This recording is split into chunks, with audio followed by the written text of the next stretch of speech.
Lift کا دروازہ کھلا تو وہ سامنے کھڑی تھی، صرف وہ، میدے جیسی رنگت، چھوٹی مگر جگمگاتی آنکھیں، متوازن خدوخال پر گالوں کے بھنور نمایاں تھے، جینس پر پھولدار قمیص پہنے 2 چوٹیاں کاندھوں پر جھول رہی تھیں۔ میں بنا کچھ کہے لفٹ میں داخل ہو گئی۔ اب ہم فقط 2 لوگ تھے۔ پاکستانی ہو؟ میں نے انگریزی میں پوچھا۔ نو، فرام انڈیا، اس نے ٹھیٹ انگریزی اسٹائل میں جواب دیا۔ کیا ہندی بول سکتی ہو؟ یس، ایون اردو ٹو۔ اور واقعی اس کی اردو صاف اور شستہ تھی، بس زے کی جگہ جیم بولتی تھی، جو میرے لیے دلچسپ تھا کیونکہ پنجابی بولنے والوں میں یہ عادت عام نہیں تھی۔ کچھ ہی دنوں بعد یہ عقدہ بھی کھل گیا کہ وہ رانچی یعنی بہار میں پلی بڑھی تھی، جہاں اردو، ہندی اور پنجابی زبانیں اسکول میں لازمی پڑھائی جاتی تھیں۔ پھر وہ تھی اور میں اور ہماری باتیں۔ سکنیاں اور بھی تھیں کام پر، لیکن بلدی کی سادگی، معصومیت اور بے فکری مجھے کلک کر گئی تھی۔ کچھ خاص بات تھی اس میں، وہ سکھ مذہب سے تھی، مگر مذہب کا فرق ہمارے بیچ کبھی آڑے نہ آیا۔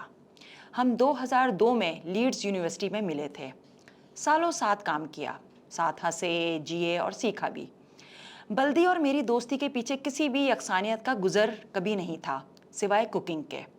باقی ہم دونوں کی شخصیت کافی مختلف تھی، نہ اسے ادب سے دلچسپی، نہ سیاست کی شدھ بدھ، نہ رقص و فنون لطیفہ سے لگاؤ۔ اس کا زندگی میں بس ایک ہی شوق تھا جو ہنوز آج بھی سلامت ہے، سینما میں جا کر ہندی فلم دیکھنا۔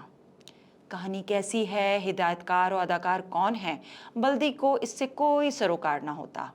ہر ہفتے یا اتوار وہ اپنے میاں اور بچوں کے ہمراہ فلم دیکھنے جاتی۔ میاں اور بچے تو انگریزی فلم کا شو دیکھتے اور محترمہ جا گھستی ہندی فلم کے کسی شو میں، پھر اسے آخر تک مکا کر ہی باہر نکلتی، چاہے فلم کتنی ہی بیکار ہو۔ اکثر مجھے بھی ساتھ گھسیٹ لیا کرتی، کبھی خوشی کبھی غم، کل ہو نہ ہو، کبھی الوداع نہ کہنا۔ یہ فلمیں آج بھی میری یادوں میں تازہ ہیں کیونکہ ہم نے انہیں ساتھ دیکھا۔ ایک بار ایک گھٹیا سی ہارر فلم قریبی سینما میں لگی، چل دیکھنے چلتے ہیں۔ نہ بابا، ٹریلر سے ہی لگ رہا ہے کہ بکواس ہے۔ لیکن بلدی گئی بھی اور پوری فلم دیکھ کر ہی لوٹی۔ کیسی تھی فلم؟ اگلے دن میں نے پوچھا۔ بس ایویں ہی تھی، کچھ پلے ہی نہیں پڑا۔ پورے ہال میں صرف 2 لوگ ہی تھے، ایک بیچ میں ہی اٹھ کر چلا گیا، پھر میں اکیلی ہی تھی پورے ہال میں آخر تک۔ میں واقعی حیران رہ گئی۔ تو نکل جاتی جلدی، دماغ میں مزید بھوسا بھرنا ضروری تھا کیا؟ یارا، کریونگ ہو رہی تھی تھیٹر میں فلم دیکھنے کی۔ وہ بلدی ہی کیا جو کبھی میری کسی بات کا برا منا جاتی۔ ایسا تھا اس کا فلم سے عشق، جیسا میرا چائے کے ساتھ۔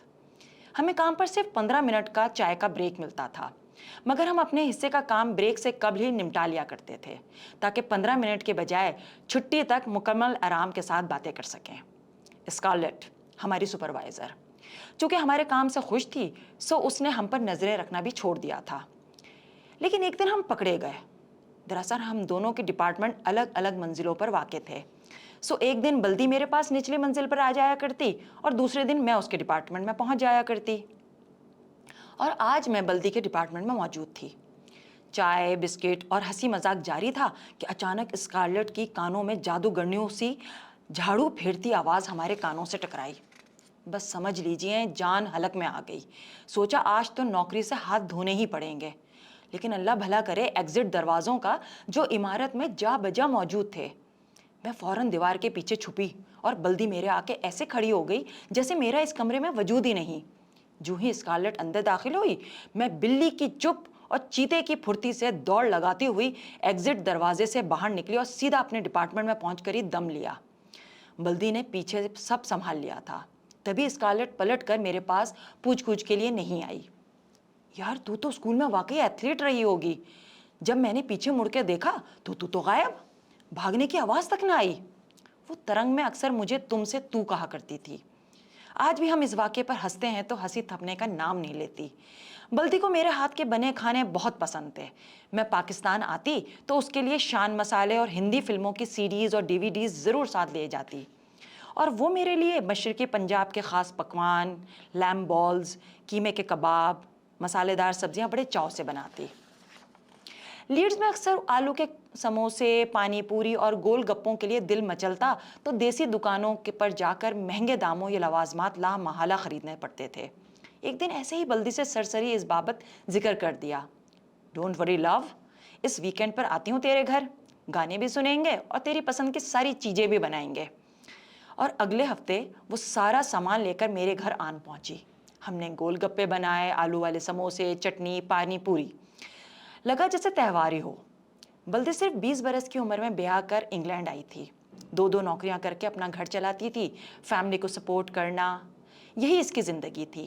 جیسا کہ مغربی معاشروں کا دستور ہے کہ یہاں سب کو ہی کام کرنا پڑتا ہے، لیکن کبھی اس کے لبوں سے شکوہ نہ سنا، کبھی چہرے پر مایوسی نہیں دیکھی۔ ہماری دوستی ایسی تھی کہ لوگ رشک بھی کرتے اور بعض اوقات حسد بھی، مگر ہم اپنے حال میں ہی مست رہتے۔ بلدی عمر میں مجھ سے 5 سال بڑی تھی، اس کی اولاد میری بچیوں سے تھوڑی بڑی، وہ میری بیٹیوں کے بڑے بہن بھائیوں جیسا سلوک کرتے تھے۔ اچھے برے حالات میں بلدی اور اس کے پریوار کا ہونا ہمارے لیے ایک سہارا ہی تھا۔ ایک دن بلدی کے ساتھ اس کے گردوارے گئی، صفائی، خدمت، اپنائیت، سب کچھ دل موہ لینے والا۔ کیا بچے بالے تو کیا بوڑھے، کیا لڑکے تو کیا لڑکیاں، اور کون مرد اور کیسی عورت، لگا کہ گردوارہ سب کا مشترکہ گھر ہے، جہاں رسوئی میں کوئی پوری بیل رہا ہے تو کوئی تل رہا ہے، چند عورتیں بیٹھی سبزیاں کاٹ رہی ہیں تو کچھ پکا رہی ہیں، کوئی صفائی کر رہا ہے تو کوئی دسترخوان پر بیٹھے لوگوں کی تھالیوں میں کھانا پروس رہا ہے۔ گردوارے سے کوئی بھوکا واپس نہ جاتا، چاہے کسی بھی مذہب، فرقے یا رنگ و نسل سے ہو۔ کئی انگریز بھی دسترخوان پر بیٹھے پرساد سے لطف اندوز ہو رہے تھے۔ گردوارے میں پکے پکوانوں کا ذائقہ آج بھی میری زبان پر موجود ہے۔ پھر بلدی کے ساتھ گردوارے جانا میرا معمول ہو گیا۔ عید آئی تو میں اسے اپنے ساتھ مسجد لے گئی۔ سیرین کمیونٹی کی مسجد تھی۔ اس عید پر رونق، نماز کے بعد میلے کا سا سما تھا۔ وہ سب اس کے لیے نیا تھا، لیکن خوش کن۔ ہم نے ایک دوسرے سے بے شمار چیزیں سیکھی، سب سے بڑھ کر یہ کہ مذہب، قوم یا رنگ و نسل سے بڑھ کر انسانیت ہوتی ہے۔ جس دن میں لیڈز کی شے اسٹریٹ کے ہالبورن ٹیرس سے کوچ کر کے ہمیشہ کے لیے کراچی واپس آ رہی تھی تو بلدی اور میری آنکھیں رو رو کر بھی خشک نہیں ہو رہی تھیں، لیکن دور ہو کر بھی دوستی کا رشتہ جوں کا توں قائم ہے۔ 4 برس بعد وہ مجھ سے ملنے بیٹے کے ساتھ اسلام آباد آئی۔ ہم نے لاہور اور اسلام آباد رچ کے گھوما، رنجیت سنگھ کی سمادھی، ننکانہ صاحب، پنجا صاحب، سب دیکھ ڈالے۔ ننکانہ صاحب میں گرو گرنتھ صاحب کے آگے ماتھا ٹیک کر بولی، بس یارا میرا تو حج ہو گیا۔ اس کے جانے کے 5 سال بعد میری باری تھی، اس کی بیٹی کی شادی میں شرکت کے لیے۔ زندگی میں پہلی بار ایک سکھ پریوار میں رہ کر شادی کی رسموں کو برتتے ہوئے قریب سے دیکھا۔ اس کے تمام رشتہ دار، دوست، احباب حیران و پریشان تھے کہ 2 دشمن ملکوں کی عورتیں دوستی میں نفرت کو بڑا پیچھے چھوڑ آئی ہیں۔ لیڈز میں بلدی اور میں نے گئے دنوں کو پھر سے یاد کیا اور ان تمام جگہوں پر دوبارہ حاضری دی جہاں جہاں سے ہمارا گزر ہوا تھا۔ اس سال ویساکھی آنے سے پہلے ہی سکھ یاتریوں کے کرتارپور آنے کی خبریں اخبارات کی زینت بن رہی تھیں۔ مارچ کی 21 تاریخ کو بلدی نے مجھے فون کر کے خوشخبری سنائی، میں سکھ یاتریوں کے ساتھ پاکستان لاہور آ رہی ہوں، چند دن کے لیے میں تیرے پاس بھی آ کر رہوں گی۔ اس کی آواز میں جوش تھا، میری خوشی کا بھی ٹھکانہ نہ رہا، لیکن شاید اس بار ہمارے نصیب میں فقط 2 گھنٹے کی ملاقات لکھی تھی۔ وہ اور میں سمجھے تھے کہ کم از کم 1-2 دن تو ہم ایک ساتھ بتا لیں گے، لیکن سکھ یاتریوں کے گروپ لیڈر اور پاکستانی حکام کی جانب سے یاتریوں کو ادھر سے ادھر ہلنے کی اجازت بھی نہ تھی۔ کئی دن اثر و رسوخ کے حامل افراد سے میں نے بات چیت کی کہ کسی طرح ایک ہی روز صحیح بلدی میرے گھر آ سکے، لیکن کوئی حوصلہ افزا خبر نہ ملی۔ حالات کے پیش نظر سیکیورٹی کے انتظامات انتہائی سخت تھے، جہاں دوستی جیسے نرم و ملائم جذبے کا کیا گزر۔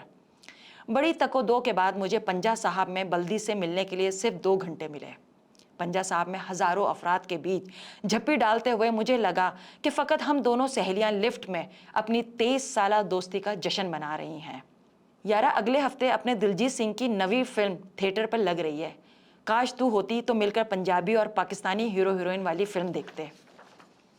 بلدی آج بھی ویسی ہی ہے، سیدھی سادی سی، سینما میں فلم دیکھنے کی شوقین، مگر اب اس کے ویکینڈ پر ایک کے بجائے 2 شوق ہیں، ایک سینما کا شو دیکھنا اور دوسرا مجھے فون کرنا۔